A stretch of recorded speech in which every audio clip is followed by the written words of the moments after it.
The weight of the badge. Officer Jerry Crawford prided himself on his discipline and adherence to the rules. A veteran cop with nearly 2 decades of experience, he patrolled the quiet, sleepy streets of Maple Grove with the air of someone who'd seen it all. For Jerry, the world was black and white, right and wrong, guilty and innocent. He'd grown up in a tough neighborhood, with crime and hardship as familiar as the worn-out corners of his childhood home. His father was a factory worker, his mother a school teacher, both instilling in him the values of hard work and respect for authority. That respect for authority had been the compass guiding him through life, shaping him into the man he was today. A no-nonsense cop who didn't tolerate excuses.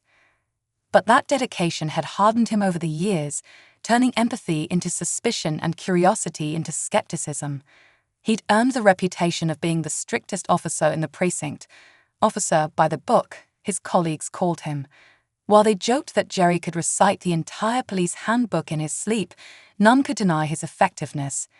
He'd cracked down on minor offenses, maintaining the peace with an iron fist. In his mind, the world was safer with him on the streets, upholding the law without compromise. One late afternoon, as the sun cast long shadows across Maple Grove, Jerry's patrol car crawled along Oak Street. It was an ordinary day, no different from any other, and yet something felt amiss. He noticed a small figure standing alone outside a grocery store, a little black girl, no older than 9 or 10. She wore a bright blue dress, her hair neatly braided, and she clutched a small bag of crackers, her large brown eyes scanning the street with a mixture of curiosity and unease. She seemed alone, standing at the edge of the bustling grocery store, nibbling on her snack as if trying to make herself invisible. Jerry's brow furrowed. A young child, alone and unsupervised. Immediately, his instincts flared. To him, children weren't usually left unattended, especially in public places. His mind flashed to news stories of kidnappings, juvenile theft rings, and runaway kids getting into trouble. Maple Grove was a quiet town, but he believed that complacency bred vulnerability. In his world, a situation like this demanded immediate attention. With his hand resting on his belt, Jerry stepped out of his patrol car and crossed the street, his eyes never leaving the little girl. As he approached, he adopted his usual stern demeanor, a look that warned others he meant business. "Hey, young lady," he called out, his voice firm and unyielding. "What are you doing here all by yourself?" The girl looked up at him, startled, her wide eyes reflecting a mix of confusion and nervousness. She held her bag of crackers close to her chest as if it might protect her. "I'm waiting for my mommy, sir," she replied in a small, trembling voice. "She's inside buying groceries." Jerry narrowed his eyes, glancing at the crackers in her hand. "And where did you get those?" he demanded, his tone sharper than he intended. To him, any hint of unsupervised kids with snacks outside a store hinted at trouble, possibly shoplifting. The girl swallowed hard, her voice barely a whisper. "My mommy gave them to me. She told me to wait right here." But Jerry's suspicions wouldn't relent. His life experience had taught him that appearances could be deceiving, that even innocent faces could hide wrongdoing. In his mind, she might be lying to cover up something petty but serious. He'd seen too many cases of kids falling into bad habits or running with the wrong crowd. He had no room for leniency, no patience for excuses, and no time for innocent misunderstandings, not on his watch. "All right," he said, his tone laced with authority. "I need you to come with me. We're going to sort this out." The girl's face turned pale, and tears pooled in her eyes. "Please, sir," she pleaded, clutching her crackers tightly. "I didn't do anything wrong. My mommy told me to wait here. She'll be out soon." Ignoring her words, Jerry gently but firmly took her by the arm. In his mind, he was teaching her a lesson, enforcing the rules, so she'd know that even small infractions wouldn't be tolerated. He was the law, and he would protect this town, even if it meant scaring some sense into her. Just as he began leading her toward his patrol car, a few people stopped to watch. They whispered among themselves, casting concerned glances at the officer and the crying girl. But Jerry didn't care. His focus was on upholding the rules, and he wasn't about to let public opinion sway his judgment. He had faced enough situations where hesitation had led to regret. He wouldn't let it happen today. The little girl sobbed quietly, her small frame trembling under the weight of her fear and confusion. She tried again to explain, her voice choked with tears. "My mommy's just inside. She'll come and find me. I didn't take anything, I promise."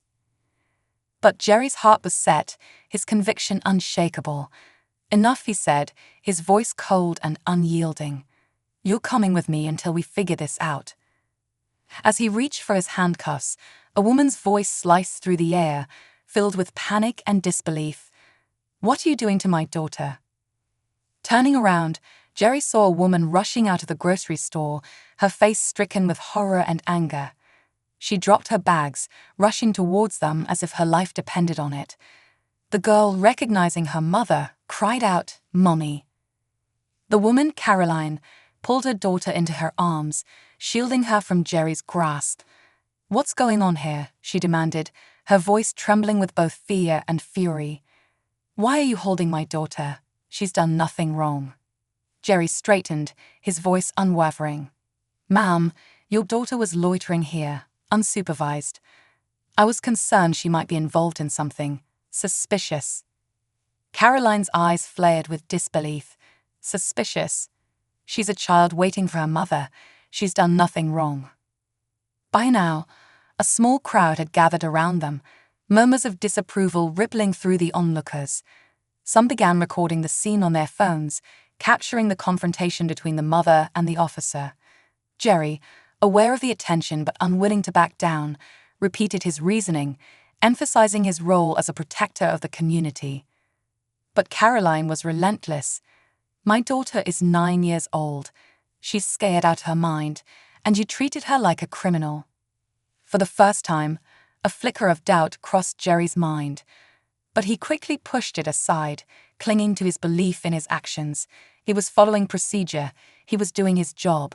Yet as he looked into Caroline's furious eyes, he couldn't shake the nagging feeling that perhaps he had made a mistake. The murmurs from the crowd grew louder, voices questioning his actions, his motives. A few onlookers called out, expressing their disapproval. "Leave the poor girl alone." One voice shouted, "She's just a kid." Another added. Jerry's resolve began to waver as he realized how badly this situation was spiraling. He released the girl's arm, stepping back as Caroline pulled her daughter close, shielding her from his gaze. She looked at him with a mixture of contempt and sorrow. "You may think you're doing your job," she said, her voice steady, "but you're just scaring an innocent child. You're making assumptions without a shred of compassion." With that, Caroline turned and walked away, her arm protectively around her daughter. The crowd slowly dispersed, casting disapproving looks in Jerry's direction. Left standing alone, Jerry felt a wave of uncertainty wash over him. For the first time in years, he questioned the principles that had guided him, the strict adherence to rules that had shaped his life. As he returned to his patrol car, Jerry's thoughts weighed heavily on him. Was he really doing the right thing?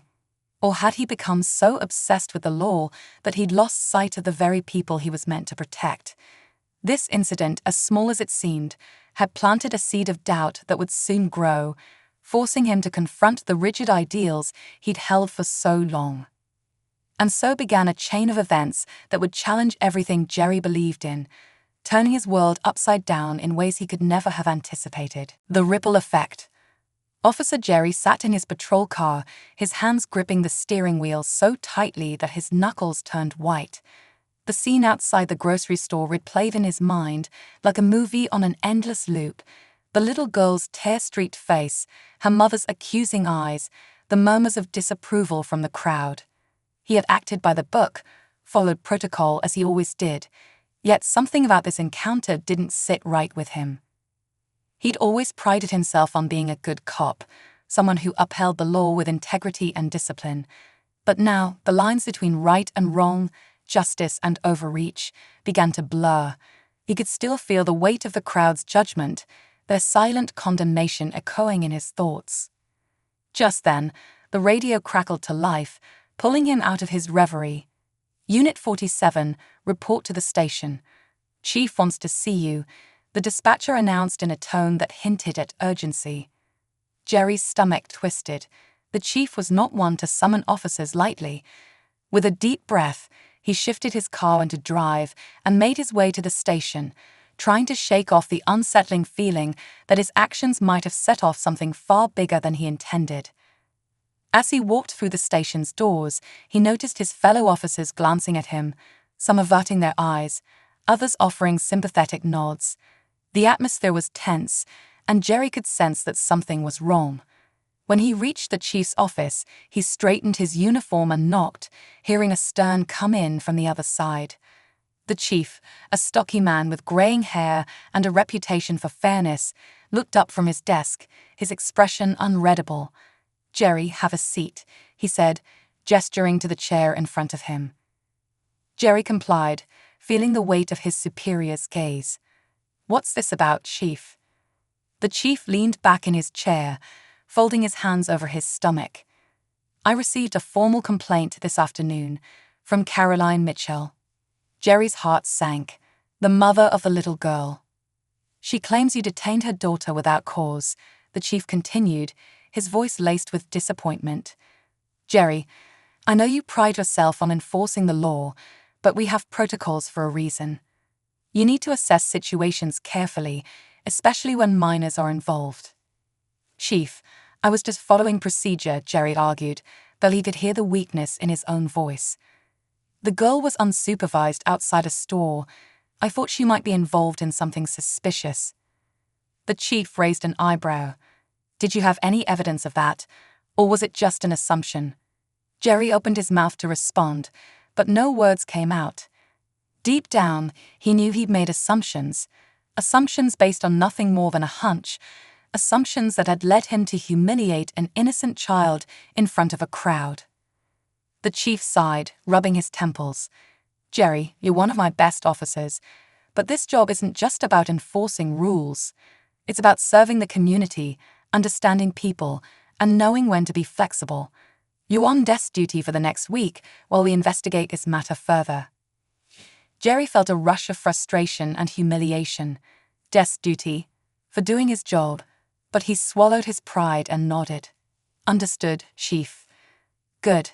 And Jerry, try to reflect on this. We don't want to lose sight of why we're here." With that, Jerry was dismissed, left to navigate the silent judgment of his colleagues as he returned to his desk. He spent the rest of the day filing paperwork, but his mind was elsewhere, haunted by the little girl's tearful face and her mother's words echoing in his ears.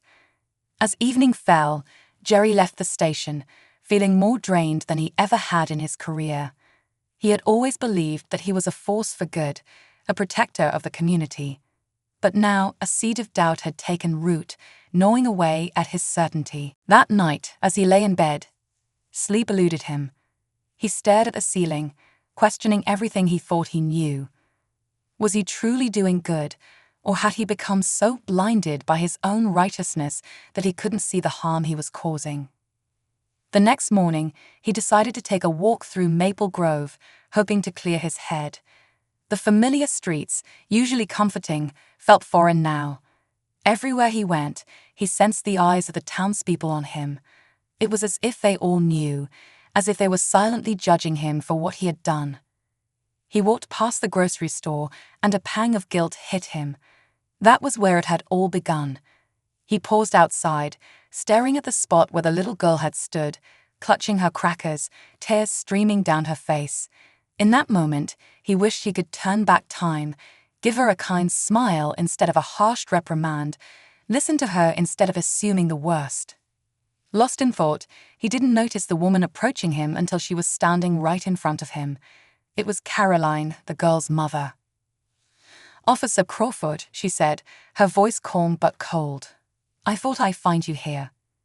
Jerry's face flushed with embarrassment. "Mrs. Mitchell," he replied, unsure of what to say. He wanted to apologize, to explain, but the words seemed inadequate. She looked him in the eye, unflinching. "I've already filed a complaint, as you know, but I didn't come here to talk about that." Jerry swallowed, waiting for her to continue. I came to tell you that my daughter, Natalie, she hasn't slept well since that day. She wakes up in the middle of the night, crying, asking me if the police are going to take her away again. Caroline's voice trembled slightly, but she held her composure.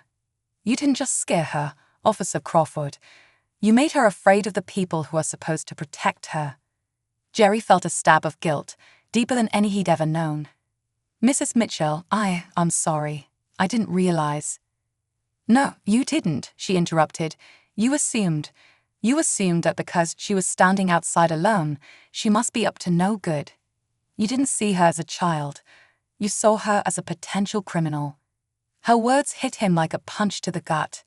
He'd always prided himself on his fairness, his dedication to justice.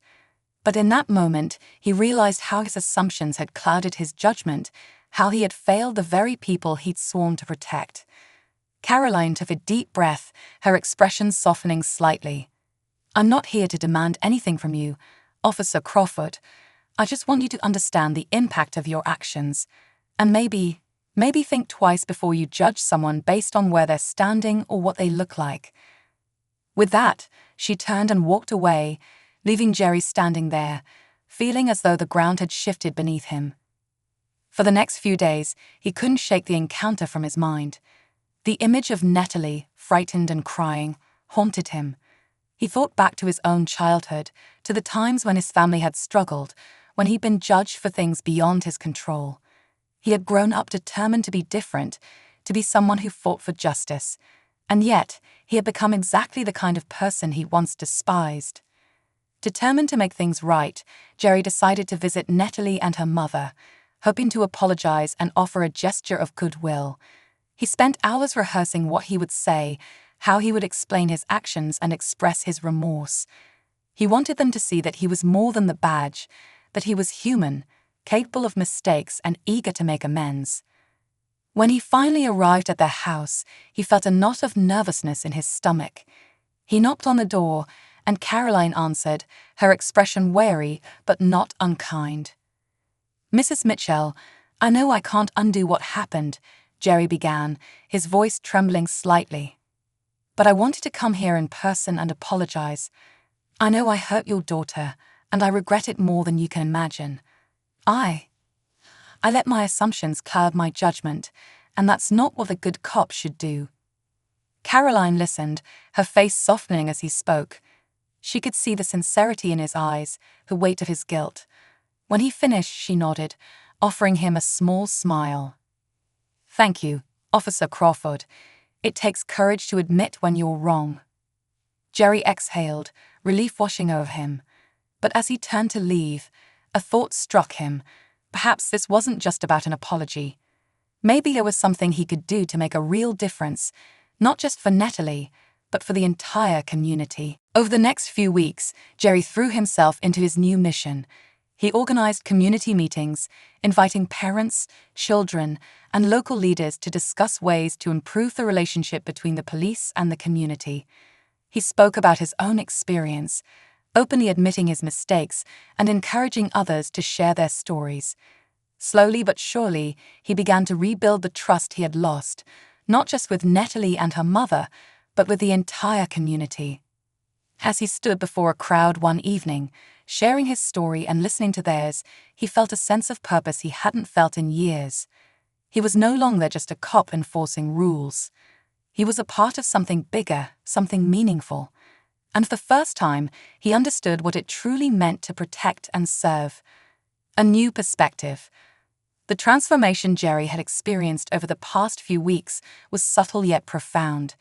Every day, he found himself questioning not only his assumptions, but also the larger role of law enforcement in his community. He began to realize that protecting and serving wasn't just about enforcing the law, it was about building trust, understanding people's struggles, and seeing beyond the uniform. But not everyone was quick to forgive. While some community members appreciated his newfound openness and willingness to learn, others remained wary. They saw his efforts as an attempt to save face rather than a genuine transformation. This was especially true for some of the parents in Maple Grove who worried about the impact of incidents like Natalie's on their own children. They couldn't shake the image of a little girl, terrified and humiliated by someone who was supposed to protect her. One evening, Jerry attended a community town hall meeting that had been arranged by a local activist group. The topic was racial profiling and police misconduct, issues that had plagued the town for years, but which few had dared to confront openly. Jerry knew he would be facing a skeptical crowd, yet he felt compelled to be there, to listen, and if possible, to make amends. The community center was packed. People filled every seat, with some standing along the walls. Many looked at Jerry with distrust, their expressions a mix of skepticism and defiance. He recognized some of them from his patrols, parents, shopkeepers, teenagers he'd once suspected of trouble. Each face held a story, a perspective, and he realized that he was there to learn from them, not to defend himself. The meeting began with a young woman, Sarah Johnson, taking the podium. Sarah was a passionate activist who had grown up in Natalie took a shaky breath before speaking. I used to think police officers were heroes, she said, her voice small but clear. I thought they were there to help people. But that day, when Officer Jerry took me away, I got so scared. I thought I'd done something bad, even though I didn't. And now I don't know if I can trust them anymore. Her words hung heavy in the air, and Jerry felt a lump form in his throat. He could see the pain he had caused, not just to Natalie but to the entire community. For them, this wasn't just a single incident, it was a symbol of something deeper, something broken that needed healing. Caroline placed a reassuring hand on her daughter's shoulder before speaking. I'm here today because I want change, not just for Natalie, but for every child in this town. Our children deserve to feel safe, to grow up without fearing the people who are supposed to protect them. The crowd erupted in applause, and Jerry felt the weight of their collective expectations pressing down on him. This wasn't something he could fix with an apology or a few good deeds. This was a call to action, a demand for him to become part of the solution. When the applause died down, Jerry knew it was his turn to speak. He stood up, feeling the eyes of the entire room on him. For a moment, he considered reciting a carefully prepared statement, something professional and detached. But he knew that wouldn't be enough. He needed to be real, to be vulnerable, if he had any hope of earning their trust. Taking a deep breath, he began. I know I've let you down, he said, his voice steady but filled with emotion. I was so focused on enforcing the rules, on following procedures, that I forgot to see the people I was supposed to be protecting. I let my own assumptions cloud my judgment, and because of that, I hurt Natalie, her family, and this entire community. He paused, gathering his thoughts. I can't change what I did, but I can work to make sure it doesn't happen again. I've been talking to the chief about ways we can improve our training, especially when it comes to interacting with kids and understanding the perspectives of different communities. I want to be part of the change you're all asking for. There was a silence, and for a moment, Jerry feared his words hadn't made an impact. But then he noticed Sarah nodding, a look of grudging respect in her eyes. Others in the crowd murmured in approval, and he felt a glimmer of hope.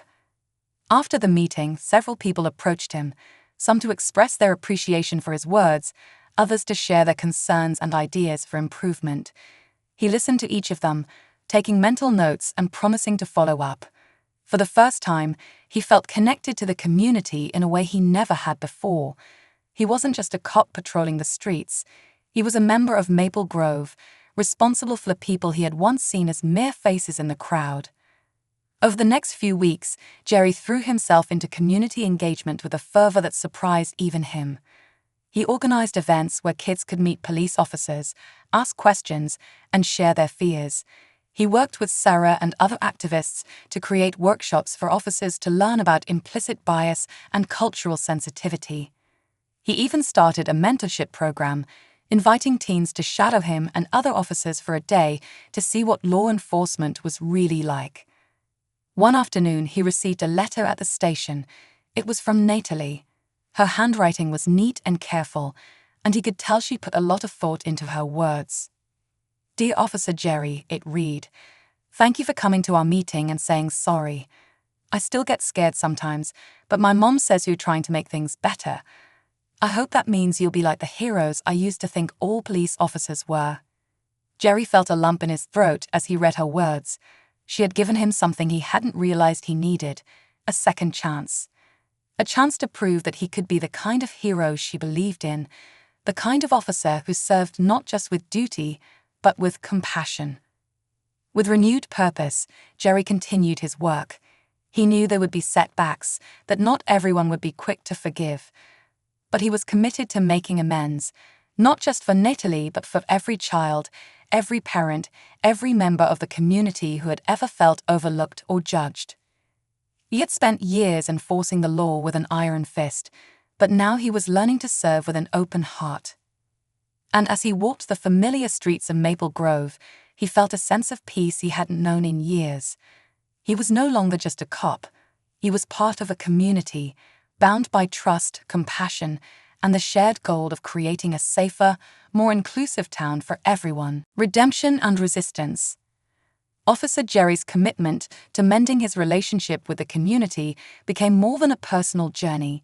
It grew into a movement within Maple Grove. Despite his best efforts, however, not everyone was willing to embrace his change of heart. There were those who viewed his actions with deep suspicion, interpreting his outreach as a hollow attempt at saving face, rather than a sincere desire to heal the rift he created. One morning, Jerry received an invitation to speak at Maple Grove Elementary School. It was an opportunity to interact with the kids, many of whom had seen or heard about the incident with Natalie. The principal, Ms. Watson, was a firm believer in second chances and thought that letting the children meet Jerry in a safe, friendly environment might help rebuild their trust in law enforcement. Jerry was nervous as he approached the school. He had faced countless tense situations in his career, but this felt different. Children were honest and unfiltered. They didn't hide their feelings or opinions. He would have to look them in the eyes, some of whom might have been traumatized by what happened to Natalie, and explain himself. As he entered the auditorium, he saw rows of young faces staring at him with a mix of curiosity and apprehension. A few teachers stood in the back, watching him closely. Jerry took a deep breath, steadied himself, and began with a story from his childhood. "I grew up in a neighborhood a lot like Maple Grove," he said, his voice soft but steady. "We didn't have much. My family struggled, and I saw friends make mistakes that changed their lives forever. I became a police officer because I wanted to help people, to make sure that kids like you had someone looking out for them." He paused, choosing his next words carefully. "But sometimes, even the people who want to help can make mistakes. I made a big one when I misunderstood Natalie and her intentions. And because of my mistake, I hurt her and scared her. I didn't stop to see her as a child waiting for her mother. I saw her through the lens of rules and suspicion, and that wasn't fair. I'm here today because I want to do better.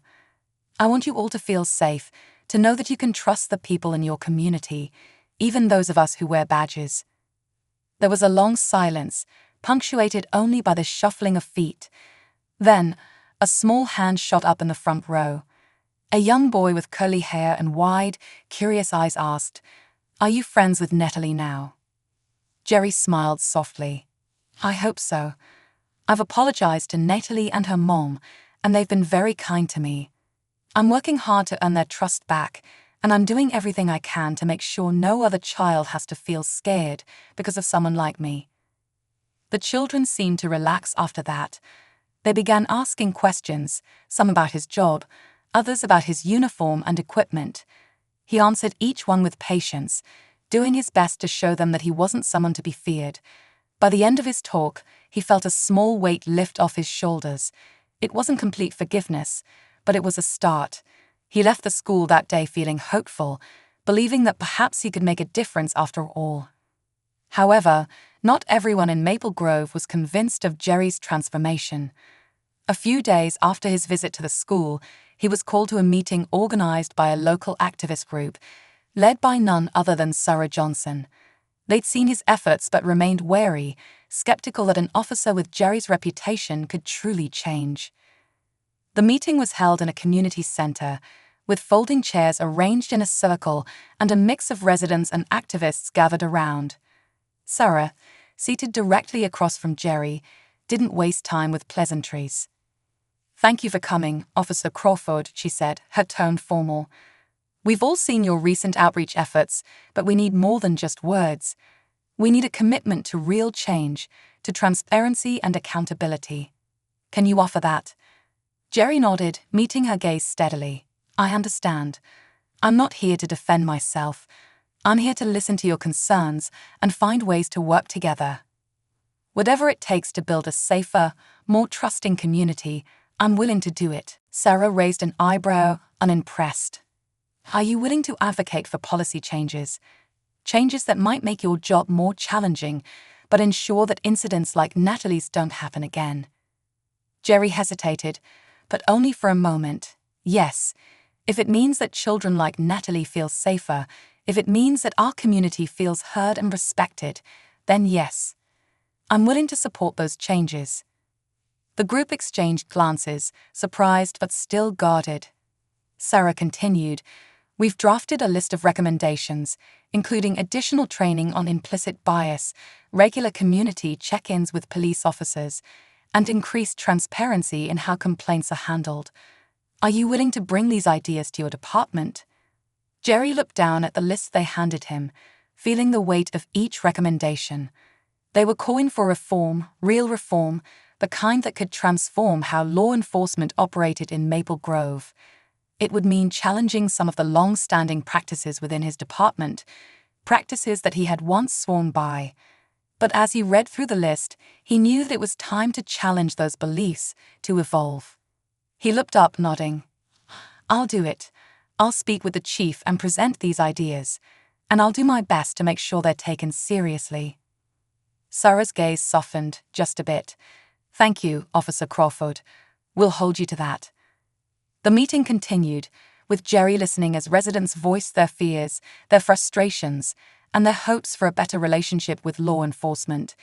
He learned about the small indignities they endured daily, the way some residents felt targeted or ignored, the unease that lingered every time a patrol car drove through their neighborhood. It was an eye-opening experience. For so long, he had viewed the people of Maple Grove through a lens of suspicion, focusing on the rare instances of trouble rather than the overwhelming majority who simply wanted to live in peace. Now, he saw them as individuals with unique experiences, people who wanted the same safety and respect he did. By the end of the meeting, he felt exhausted, but strangely renewed. The path ahead wouldn't be easy, but he was determined to follow through on his promises. He left the community center that night with a renewed sense of purpose, committed to becoming not just a better officer, but a better person. Over the next few weeks, Jerry worked tirelessly to implement the changes he promised. He met with the chief, advocating for implicit bias training and transparency in handling complaints. He organized more community forums, where residents could voice their concerns and interact with the officers who patrolled their neighborhoods. Slowly, a sense of trust began to grow, though he knew it was fragile and would take time to solidify. Yet, despite his efforts, there were still setbacks. Some officers within his department resisted the changes, seeing them as unnecessary concessions. Jerry found himself at odds with colleagues who had once been his closest allies, officers who didn't understand why he was pushing so hard for reforms that, in their view, questioned their integrity. One afternoon, as he was leaving a training session on cultural sensitivity, he overheard two fellow officers, Jacobs and Miller, grumbling near the break room. "This whole thing is ridiculous," Jacobs said, shaking his head. "Since when did we have to walk on eggshells just to do our jobs? We're supposed to enforce the law, not coddle people's feelings." Miller nodded in agreement. "Exactly. Crawford's gone soft. All this touchy-feely stuff, it's like he's forgotten who we are." Jerry felt a pang of anger, but kept his composure. He stepped forward, making his presence known. The two officers looked at him, surprised but unrepentant. "Do you really think making our community feel safe and respected is soft?" Jerry asked, his tone steady but firm. "Our job isn't just to enforce the law. It's to serve and protect everyone. If we lose the community's trust, then we're failing them and ourselves." Jacob scoffed. "Come on, Jerry. You're letting one incident get under your skin. You were always by the book. What changed?" Jerry took a deep breath, steadying himself. "I realized that the book isn't always right. I realized that I can't protect people if I don't understand them. And I'd rather walk on eggshells than trample over the trust we're supposed to be building." He turned and walked away, leaving the two officers to their murmurs of dissent. It was clear that not everyone was ready to embrace the changes he was advocating for, but he wouldn't let that deter him. He was no longer the officer who saw the world in black and white. He was learning to navigate the shades of grey. As the weeks turned into months, Jerry's efforts began to show real results. Complaints against the police decreased, and the community felt more comfortable approaching officers with their concerns. The rift between law enforcement and Maple Grove was slowly mending, and though Jerry knew it would take time to fully heal, he felt a sense of pride in the progress they had made. One evening, as he was locking up his patrol car after a long shift, he saw Natalie and her mother walking down the street. They spotted him and waved, a simple gesture that filled him with gratitude. He waved back, and for the first time, he felt a sense of peace.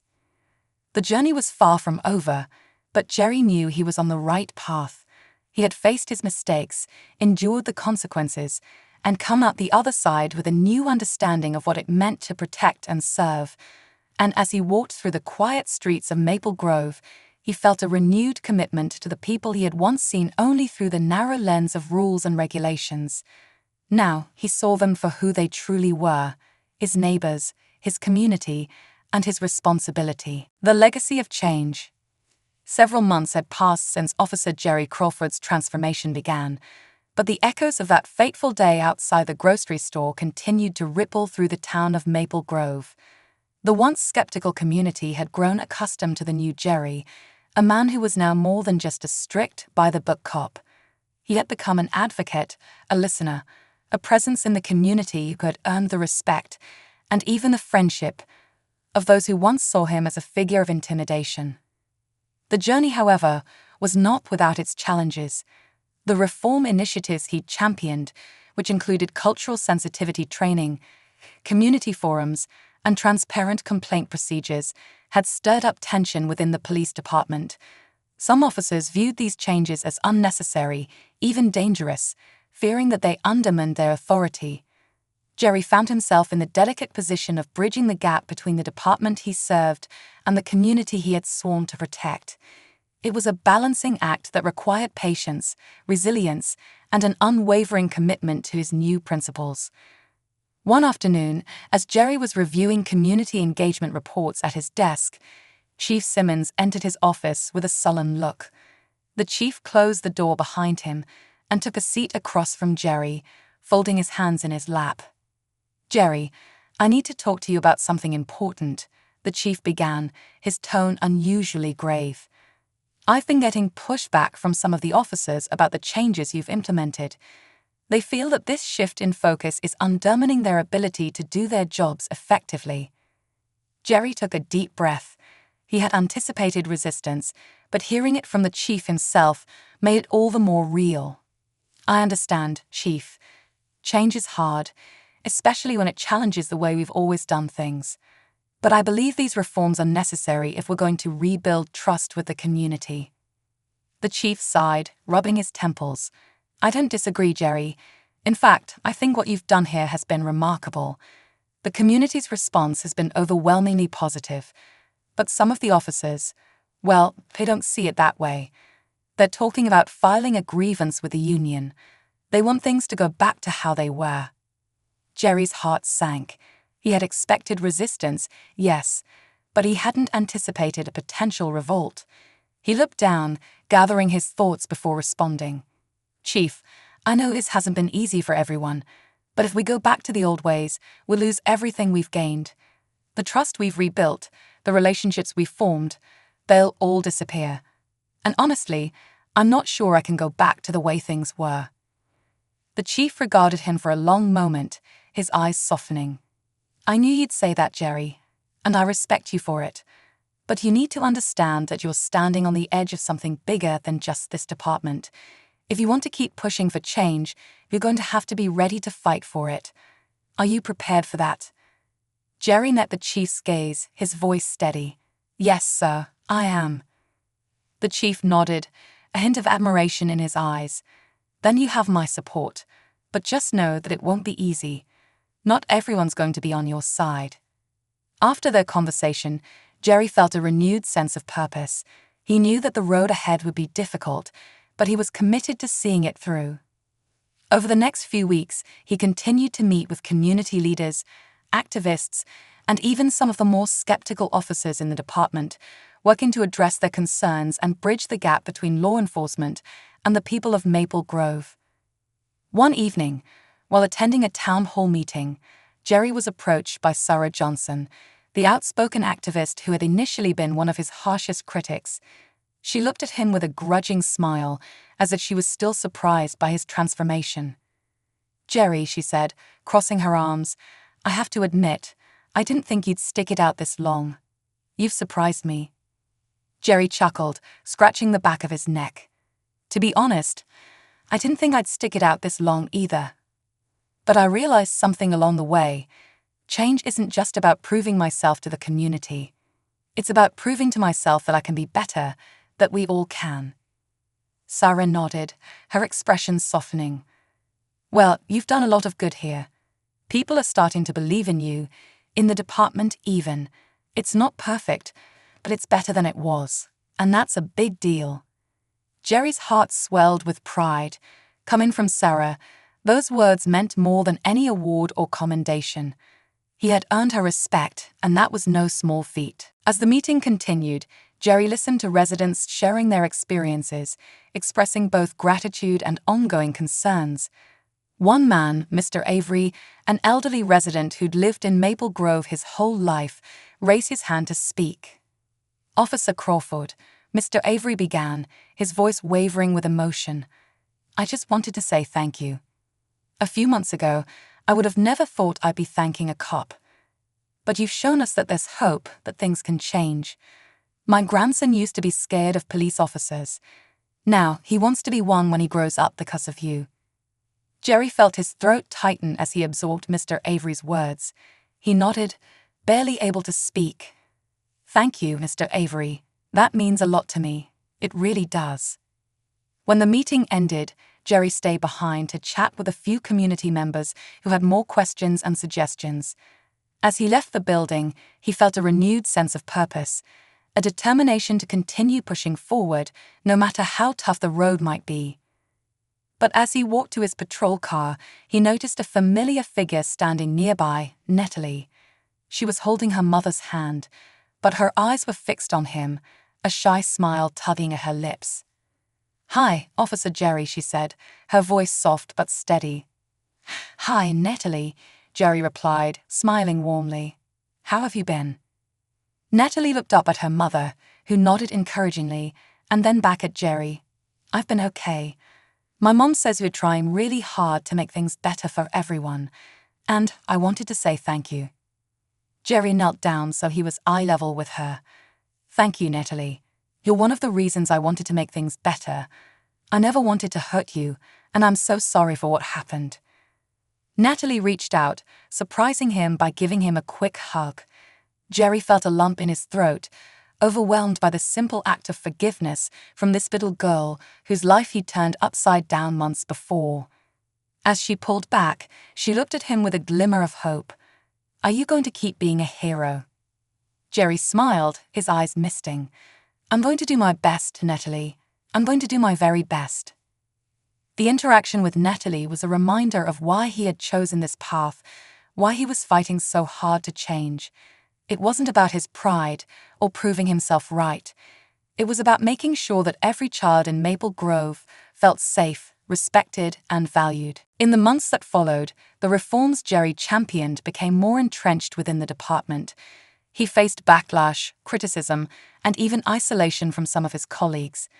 But with each step, he grew stronger, fueled by the support of the community and the belief that he was doing the right thing. He began to mentor new officers, instilling in them the values he had come to embrace. He taught them not just about enforcing the law, but about understanding people, about empathy and respect. He shared his own mistakes, using them as lessons to help others avoid the pitfalls he had fallen into. Over time, Maple Grove began to change. Crime rates dropped, and reports of racial profiling and excessive force decreased significantly. The department's new approach was featured in local news, and Jerry was even invited to speak at regional conferences about the success of the reforms. His story became an inspiration, a testament to the power of self-reflection and the courage to change. One day, Jerry received a letter in the mail. It was from Natalie, now a few years older and thriving in school. She wrote about her dreams of becoming a lawyer, of standing up for people who didn't have a voice. She thanked him again for his apology, for his willingness to admit his mistakes and work to make things right. The letter brought tears to Jerry's eyes. He realized that his actions had gone beyond just mending his relationship with one family. They had planted seeds of hope, not just in Natalie, but in the entire community. Years later, as he prepared to retire, Jerry looked back on his career with a sense of fulfillment. He knew he had made mistakes, but he had also made amends. He had built something lasting, something that would continue long after he was gone. Maple Grove was a different place now, a place where children grew up trusting the police, where families felt safe, where the bond between law enforcement and the community was strong. On his last day in uniform, Jerry took one final walk through the town he had come to love, the town he had once patrolled with rigid authority but had learned to serve with compassion.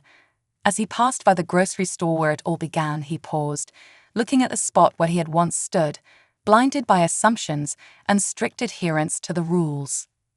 He smiled, remembering Natalie's words, "Are you going to keep being a hero?" In that moment, he realized he didn't need a badge to continue being a hero.